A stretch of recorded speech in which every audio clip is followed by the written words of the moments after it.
Welcome to Bloodwolf Arts Studio, and I am your host, Mr. Moonlight. So the next poem I'm going to be going into, it turns out I was misremembering. It was actually 4 years after my first poem that I wrote my next one, and it had been 4 years, and I was still in high school. I was in my junior year. The year was 2011. So I was 19 years old at the time. I wasn't, I was going to be 20 in just like 2 or 3 months at this point when I wrote this one. And this was also where I started to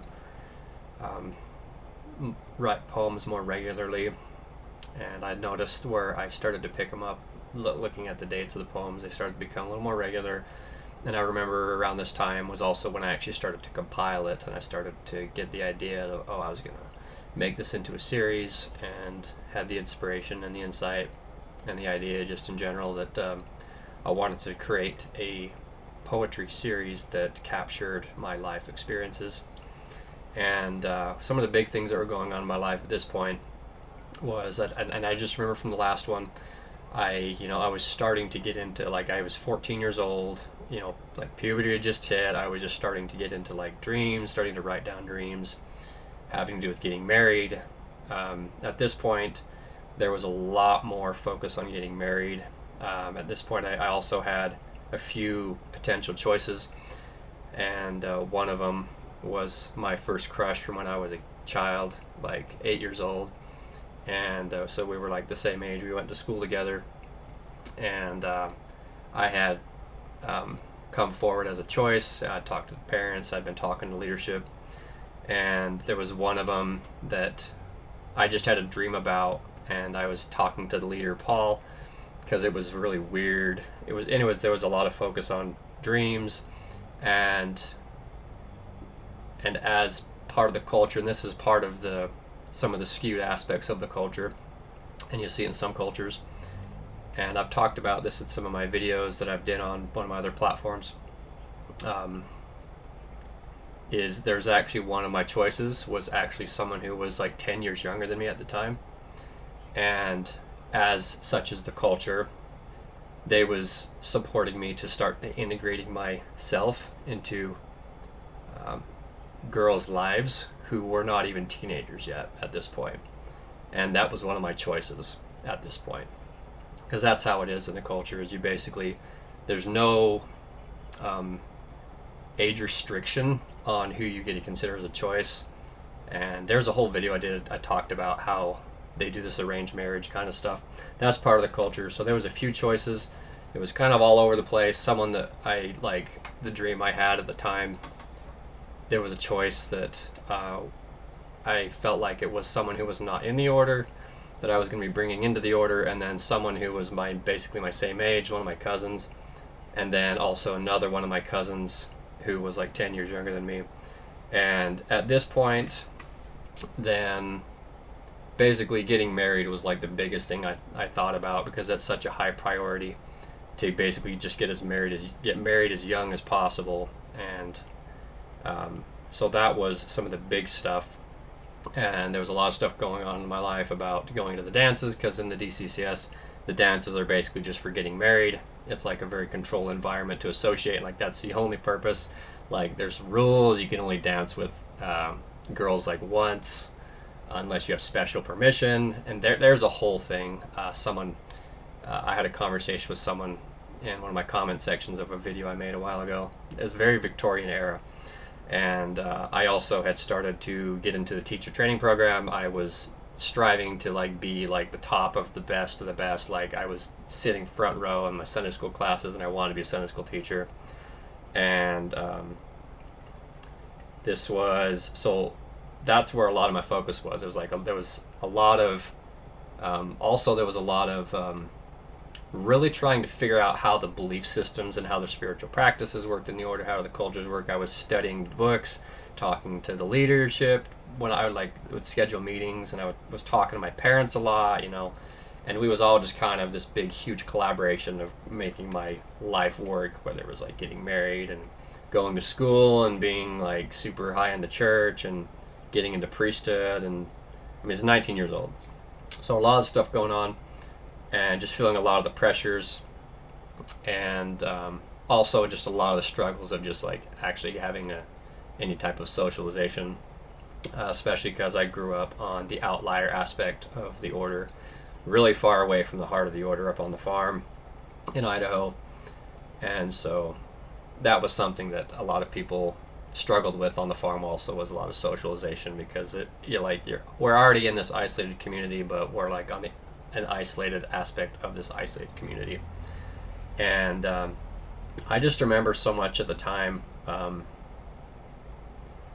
so much focus on getting married, because the purity culture, it's like you can't really express yourself. Like I mentioned in my previous one, there's a lot of shame around sexuality, and like there's no dating. And so I remembered that being such a huge focus, because here I was repressing all of these very natural you know impulses of exploring sexuality and socializing. And in the order, then it's like you can't really do any of that until you're basically married. And so, and that's a big part of the culture also, is it's pretty normal for people around that age where that's their focus, because like there are some guys who get married like even when they're 16 or 17, like they find ways to work around that, pushing laws, breaking laws, to just get married as young as possible. And so when I wrote this next poem that I'm going to share with you, then I was basically just struggling to, meet the mark of the community, be in line with the parents, my leadership, the leadership, and struggling to, get married. And I just remember that so clearly. There's so much repression of just natural growth and development. And this was one of the parts where I realized just how much I was dying inside. And I feel like that's a big part of why I started writing a lot more poetry, because this was also where I started to notice how I would write a poem, and suddenly these complicated feelings that I was not allowed or supported to express, I found a way that I could start to express them. And it amazed me every time as I would write a poem that suddenly my feelings made sense. And it was like my poetry book kind of became this place where I could feel validated by myself. And there's a little bit more, I'll get into that, because there was a point where I actually started to show my poetry to people, and it got kind of shut down. And so I started to keep it more to myself, and I started to keep my poetry really close to myself, like really close to my chest, because it was my safe place of where I could explore myself and my emotions. And one more thing I wanted to mention that I really struggled with was part of the socializing, was there's so much pressure to socialize in the right way, where there's such a fear of making ties to the wrong person that you're not supposed to marry. And so that's also a big part of this poem, is their struggle of, who am I going to marry, and am I making too many ties with this person, too many emotional ties? Am I getting too connected to someone else's wife? And just really the struggle of how connected can I actually be without crossing a line, going too far, and getting in trouble with the entire community, my parents' leadership, the girls' parents, and just really navigating that. Because I just remember that also was a huge thing I was struggling with that came out in this poem, was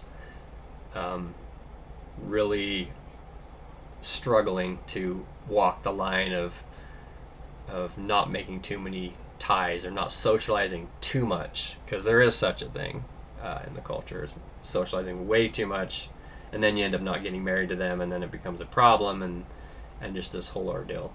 And so this next title is called The Pleading Soul, and this was written on April 27th, 2011. So thank you for listening. Another snapshot of a bit of the culture and the conditioning I grew up with. And I'm already sure a lot of people listening to this is already some very controversial stuff. but not surprising when you consider the isolated nature of the culture. Go ahead and head on over to my other social media platforms, my TikTok, where I'm going to be posting the poem, and also give me a follow on Facebook, my page there, and go ahead and follow my YouTube channel, and I'll see you on the other side.